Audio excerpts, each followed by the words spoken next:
নাটক আর বিজ্ঞাপন নির্মাণের পর এবার চলচ্চিত্র নিয়ে আসছেন নির্মাতা শরাফ আহমেদ জীবন। আসছে এই নির্মাতার প্রথম চলচ্চিত্র চক্কর ৩০২।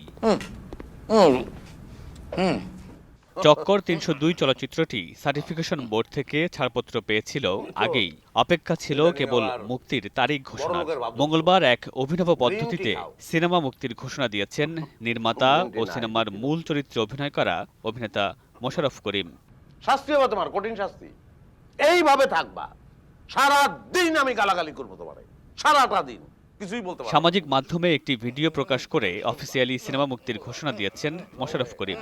ভিডিওতে দেখা যায় স্কচ টেপ দিয়ে বুক বাঁধা নির্মাতা শরাফ আহমেদ জীবনের। এরপর মোশাররফ করিম জানালেন আনুষ্ঠানিক ঘোষণা। তুমি ডিরেক্টর, তুমি রিলিজ দেবা না কে দেবে রিলিজ? তুমিই তো রিলিজ দিবা, এটা তোমার দায়িত্ব। আমার দায়িত্ব আমি পালন করছি, অ্যাক্টিং করছি, ডাবিং করছি, খেলা শেষ। গেল বছর ঈদেই মুক্তির জন্য প্রস্তুত ছিল চক্কর ৩০২। কাজ গুছিয়ে আনতে না পারায় শেষ পর্যন্ত মুক্তি পায়নি সরকারি অনুদানে নির্মিত চলচ্চিত্রটি। এবার জানা গেল আসন্ন ঈদুল ফিতরে মুক্তি পাবে সিনেমাটি। তবে এখনো কোনো ট্রেলার, টিজার কিংবা গান মুক্তি পায়নি।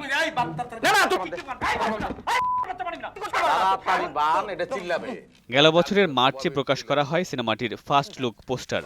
জানা গেছে চক্কর ৩০২-এ মোশাররফ করিমকে দেখা যাবে একজন গোয়েন্দা পুলিশের চরিত্রে। তার বিপরীতে অভিনয় করেছেন রিকিতা নন্দিনী শিমু।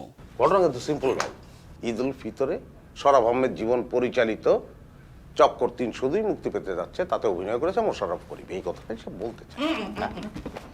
এর উয়ার জ্বালায় তোমার প্রমোশনটা আমি করতেছি পারতেছি না, তোমার উয়ার জ্বালায়। মামুনুর রশিদ পনেল, সময় সংবাদ, ঢাকা।